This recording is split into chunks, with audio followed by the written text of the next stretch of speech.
Moi j'ai un parcours un peu pas ordinaire, donc j'ai d'abord fait des études d'ingénieur agronome et ensuite j'ai décidé que j'avais envie de faire de l'informatique, donc je suis parti à l'ENST à Paris. Donc j'ai fait des études d'info là-bas.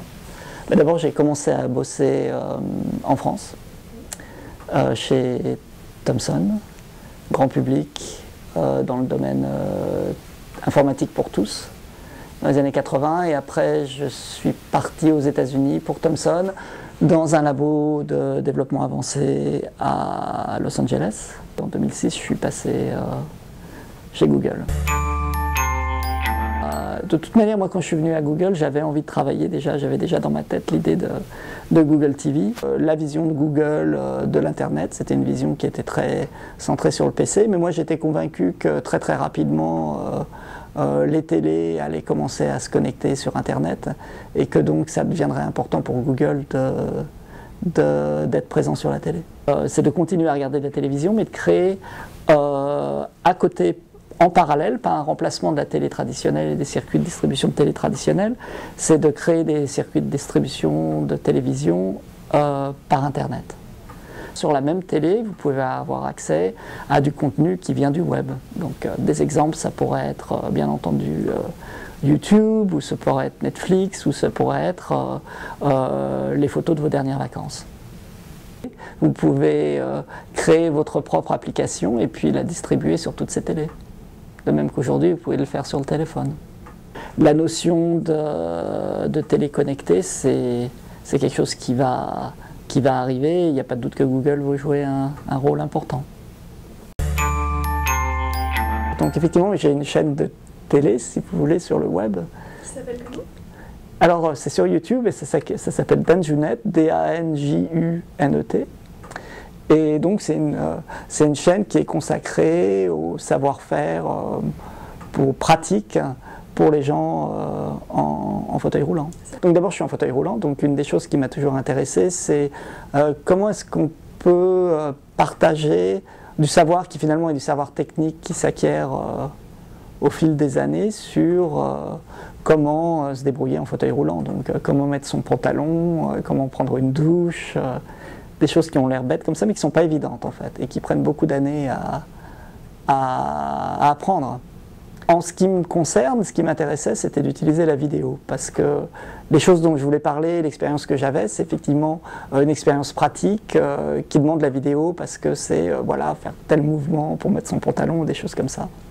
Et donc l'explosion de la vidéo sur le web, ça veut dire qu'effectivement je pouvais créer ma chaîne, et après avoir mes propres auditeurs. C'est une chaîne qui finalement intéresse pas beaucoup de gens, mais les gens que ça intéresse, ça les intéresse beaucoup. Donc disons il y a environ 10 000 personnes qui suivent cette chaîne. Une audience de 10 000 personnes, ça suffit pas pour justifier d'avoir une chaîne sur la TNT par exemple en France, hein, puisqu'il n'y a que 28 chaînes, donc 10 000 ça suffit pas.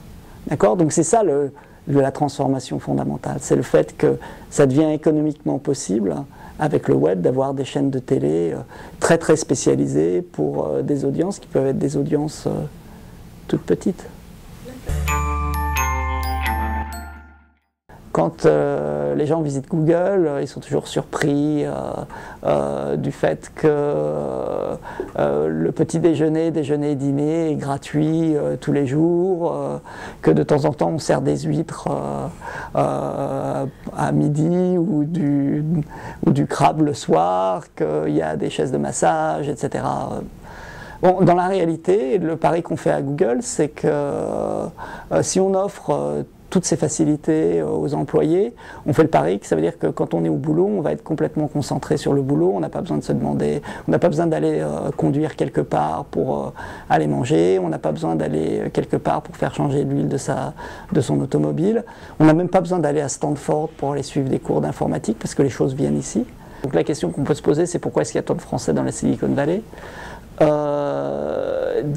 D'abord parce qu'il y a une demande. C'est que quelque part dans la Silicon Valley, il y a une demande pour des gens qualifiés avec un bon système d'éducation, etc. Donc c'est pas un hasard qu'on voit autant de Français, autant de Russes, autant de Chinois par exemple, parce que il y a un système d'éducation qui est fort et qui est centré sur les sciences et en particulier les maths et la physique. Donc c'est pour ça qu'on est là parce qu'il y a de la demande, déjà pour commencer. Alors je pense qu'on est là aussi parce que il y a beaucoup d'innovations et donc il y a plein de boulots intéressants, il y a plein d'aventures à tenter, quoi. Moi je me sens très bien intégré dans la communauté dans la Silicon Valley en particulier, parce que dans la Silicon Valley, finalement on est tous des outsiders, d'accord ? Parce on a tous un passé, il y a plein d'étrangers, ou il y a plein de gens qui viennent d'autres États, etc. Tu vois, donc quand on arrive ici, on est avec tout un tas de gens qui ont des passés complètement différents. Et ça, je trouve ça... Bon, d'abord, donc du coup, c'est encore plus facile de s'intégrer. Et puis en plus, c'est intéressant parce qu'il y a, quand bien même, la vie dans la Silicon Valley, elle apparaît très uniforme. Hein, on va tous au même cinéma, on va voir tous les mêmes films, on va tous au même supermarché. Nos enfants vont tous dans les mêmes écoles et ils jouent au baseball.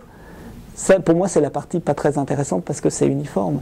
Mais si tu regardes dans le passé, il y a tous ces gens qui viennent d'endroits incroyablement différents, quoi. D'accord ? Donc il y a des gens qui viennent, je sais pas, de la campagne à Taïwan. Et puis il y a des gens qui viennent de la Russie d'avant d'avant le mur de Berlin. Il y a des gens qui viennent de partout.